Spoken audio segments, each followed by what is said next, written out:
Bienvenue à vous, chers téléspectateurs. Voici les titres qui seront développés à notre grand journal. Décès ce jeudi d'Edson Arantes do Nascimento dit Pelé. Le roi du football est mort à l'âge de 82 ans. Une dizaine de morts, des blessés, 26 véhicules détruits ainsi que 2 stations-service à un supermarché. C'est le bilan dressé par le militant de droits humains Maceus Luiman suite à l'attaque du 26 décembre à Bon Repos. Le budget de la République pour l'exercice fiscal 2022-2023 est établi à 267 milliards 500 millions de gourdes. Selon la Direction générale du budget, 78% des voix et moyens proviennent des ressources domestiques.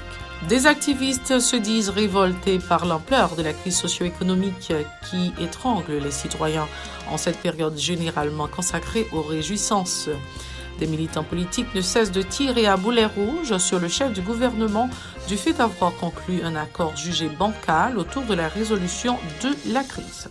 Les associations œuvrant dans le secteur éducatif pressent le gouvernement d'adopter les mesures adéquates à la reprise effective des activités scolaires en janvier prochain.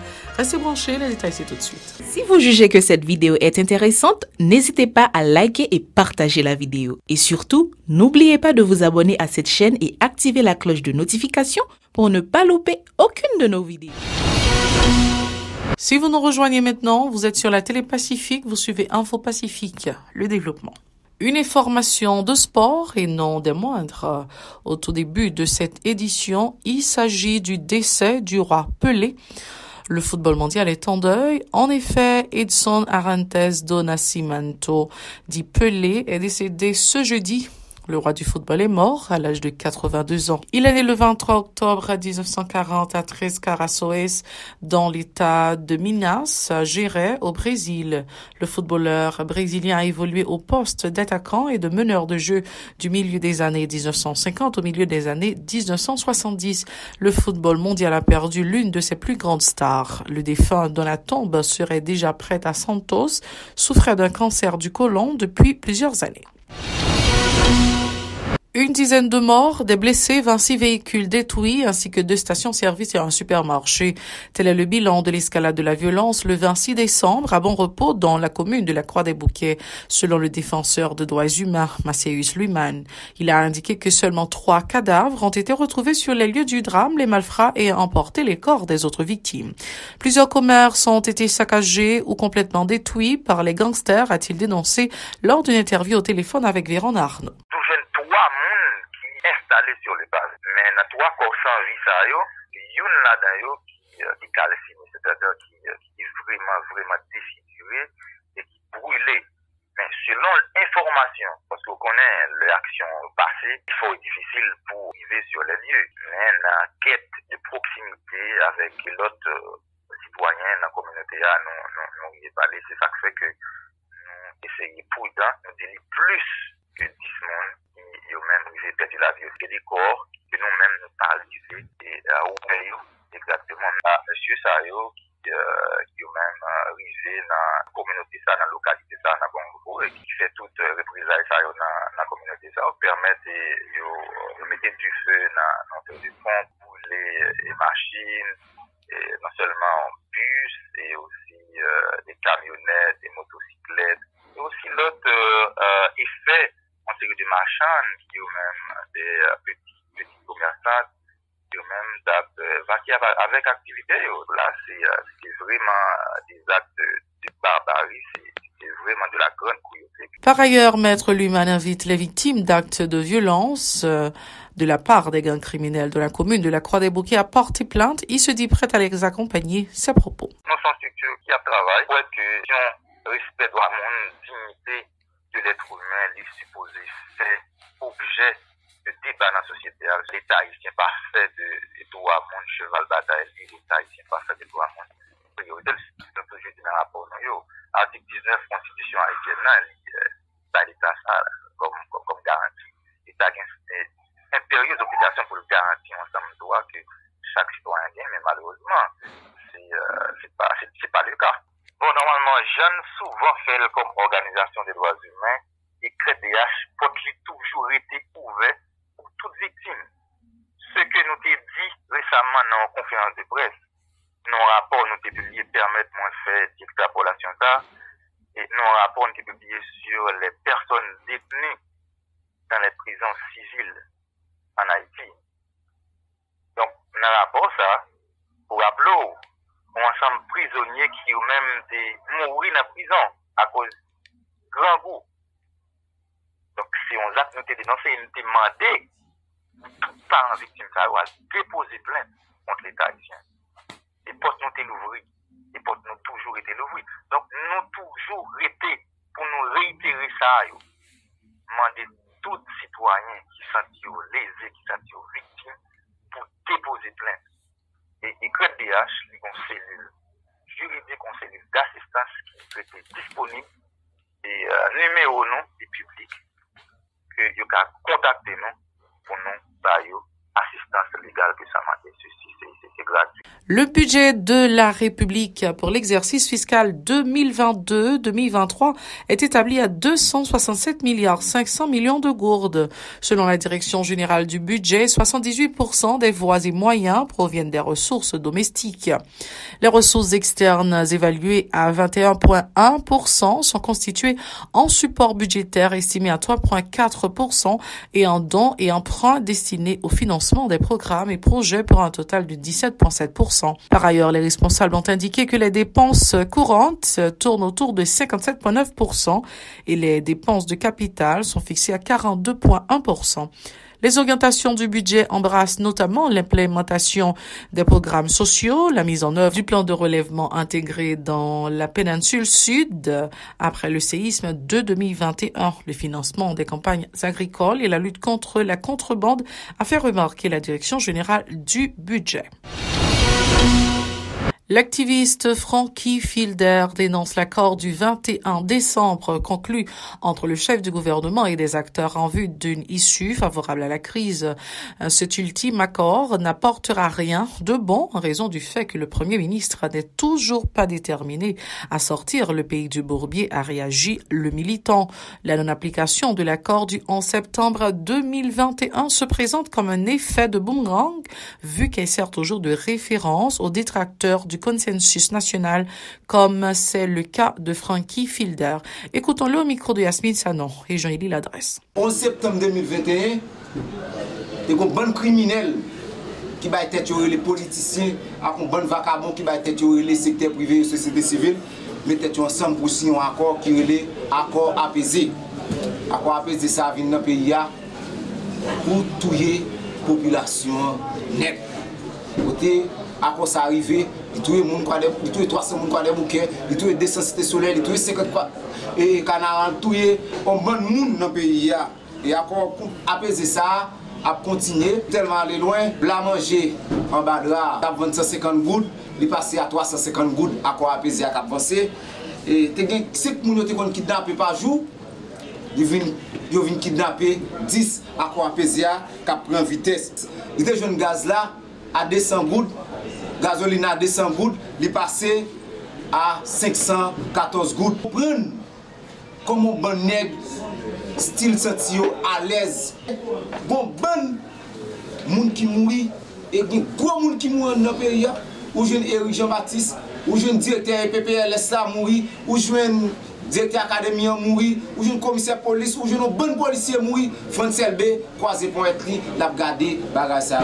C'est Matissan qui était bloqué, à quoi apaiser à venir, il bloqué Canara, il bloqué quoi des bouquets, et puis il finit avec Peuple haïtien. 21 décembre 2022, on bon vagabond qui est les têtes aux politiciens, on bon criminel qui est les têtes au secteur privé, on bon monde qui est les têtes aux société civile, si on accord avec Ariel Henry encore, pour 14 mois.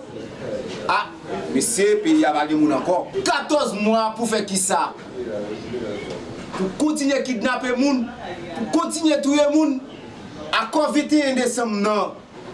Relais, accord, coupé. L'idée d'une nouvelle intervention de militaires étrangers sur le sol national qui se renforce de plus en plus a aussi fait bondir le militant Frankie Fielder. À son avis, les troupes étrangères ne viendront pas restaurer la sécurité sur le territoire, mais consolider l'équipe au pouvoir en vue de mieux défendre les intérêts de leur pays. Il est une fois de plus au micro de Yasmine Sano et Jean-Élie Ladresse. Et dans l'accord coupé quoi, pas rien pour avec peuple. Et peuple a de fouiller pied dans le dossier. Et nous-mêmes, dans JIDA, nous ne sommes pas politiciens qui viennent dire peuple, manifestation pacifique. Politiciens qui disent peuple, la manifestation pacifique, c'est nèg qui ont l'argent pouvoir dans elle. C'est nèg qui ont l'argent secteur privé dans elle. Il connaît l'elfine bataille, il peut négocier poste. Il peut prendre l'argent pour le faire dans la poche pour le riche. Mais nous-mêmes, nous disons peuple, la manifestation pour aller là, c'est alpre criminel, la caillou droite pour empêcher de dormir bien la caillou. Parce que si on empêche de dormir bien la caillou, il y a qu'on pays ça, c'est pays peuple haïtien. Mais si nous quittons à l'aise et prend la réal dans ce rara, et puis dans l'après-midi entrer la caillou, il y a continuer nous. Et après nous-mêmes, nous n'avons pas de chance pour vivre la caillou bien. Et entendez, des blancs qui viennent au mois de janvier. Et m'a dit nous blancs pas venir protéger les haïtiens. La venir protéger les peuples là, la venir protéger les criminels là qui dans le pouvoir, criminels qui dans le secteur privé, criminels qui dans encore groupe.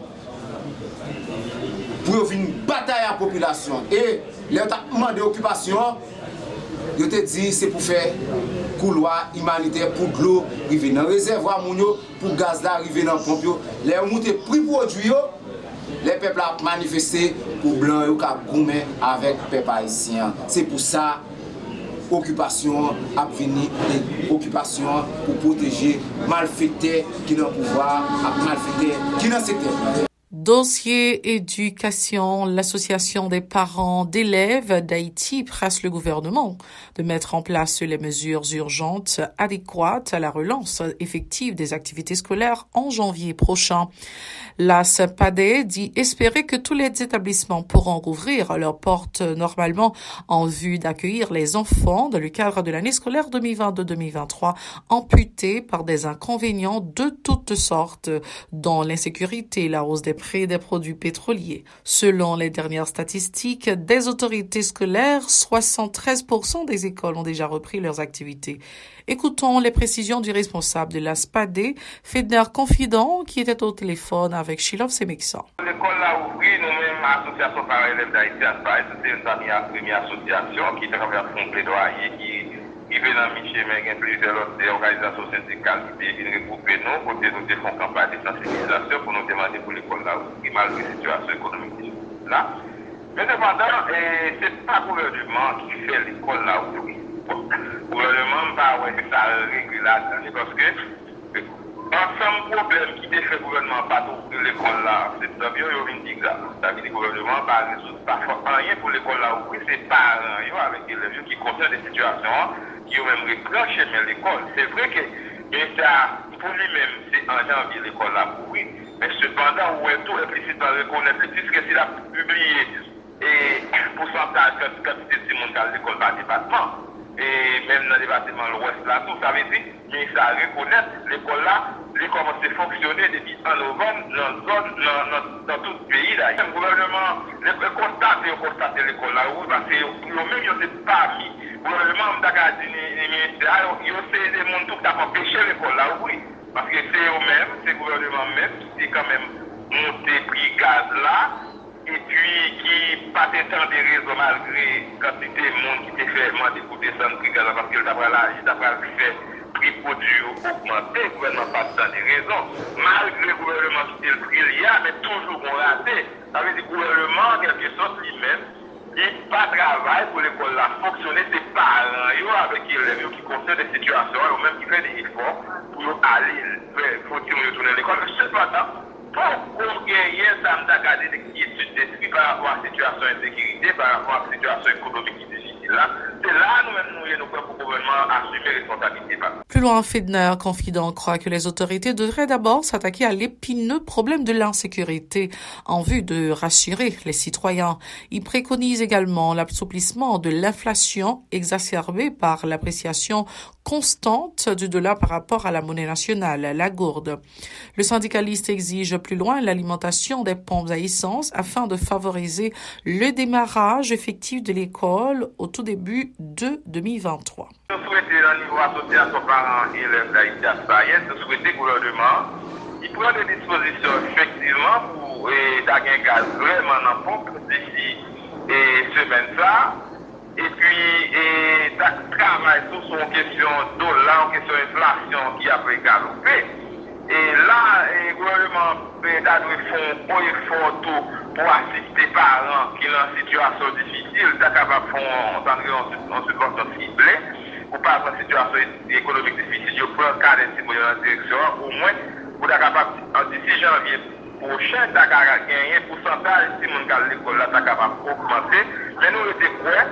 Il n'est pas arrivé à atteindre l'objectif, on a dit même 60, même 80-90%. Pour qui ça? Parce que il y a des quartiers, jusqu'à présent, qui prennent en otage par des nègres armés pour qu'on gagne un capté au travail qui fait au niveau gouvernemental pour pacifier les zones. Ça veut dire, des quartiers, ça pour des bouquets, des quartiers, jusqu'à présent, je dois parler des Matissans, des quartiers, ça pour une zone d'Oxel, et la criée, on dit des soleils.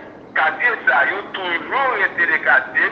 Si mon parent n'a pas qu'à l'école, même si tu as des efforts qui font l'école là, oui, il y a la pérenne, il y a des parents qui sont obligés de quitter les zones de l'autre côté, qui n'ont même pas de moyens pour payer l'école dans l'autre côté après aller.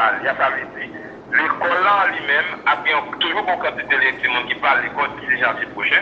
Si le gouvernement va avoir une question d'insécurité, s'il va aider par dans situation économique difficile, surtout côté que tu gagnes et zones d'Acadie, zones non royaux, il va faire ça, il prend quand même par un pourcentage qui est réel pour permettre l'école de fonctionner bien. De son côté, la présidente de l'Association des écoles privées, Marie-Marguerite Clérier, déplore la dégradation de la situation globale du pays qui affecte le secteur éducatif depuis plusieurs années. Elle réclame des dispositions urgentes pour permettre aux élèves de retourner à l'école en toute quiétude. Elle a été jointe au téléphone par Shilov Semeksa. Depuis mois de juin, l'école nous fermait, l'école a été censée l'ouvrir en septembre, le ministère nous envoyé la rentrée des classes et puis conjoncture politique dégénérée et finalement situation pas totalement améliorée. Il y a pile zone, il y a pile insécurité, il y a pile parents qui n'ont pas de moyens pour payer l'école pour Timounio, il y a pile de monde qui est déplacé, soit qui retourne en province ou bien qui s'est payé.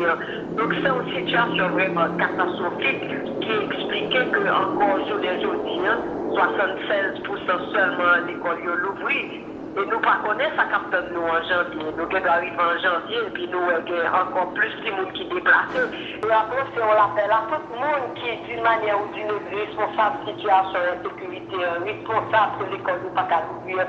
Donc, s'il vous plaît, pas oublier que c'est Haïti qui nous met en danger. C'est le futur, c'est demain. Parce que tout le monde demain seront des citoyens comme tout cas, ce pays nous oublie. Et si nous restons grands pour Haïti, eh bien, c'est pour nous rester grands pour qu'il nous jeudi. Parce que c'est jeudi pour nous planter pour demain. Parce que demain, la trop tard. Donc, nous laissons appel au calme, à la sérénité, à la sécurité, à la paix. Et que vous quittez l'école fonctionner et que vous quittez Haïti réveiller pour un développement, pour une prospérité, pour la grande majorité. C'est la toute fin de ce journal. Merci d'avoir été des nôtres. Comme j'aime à le dire, les temps sont durs. Soyez très, très, très prudents. Au revoir. À la prochaine.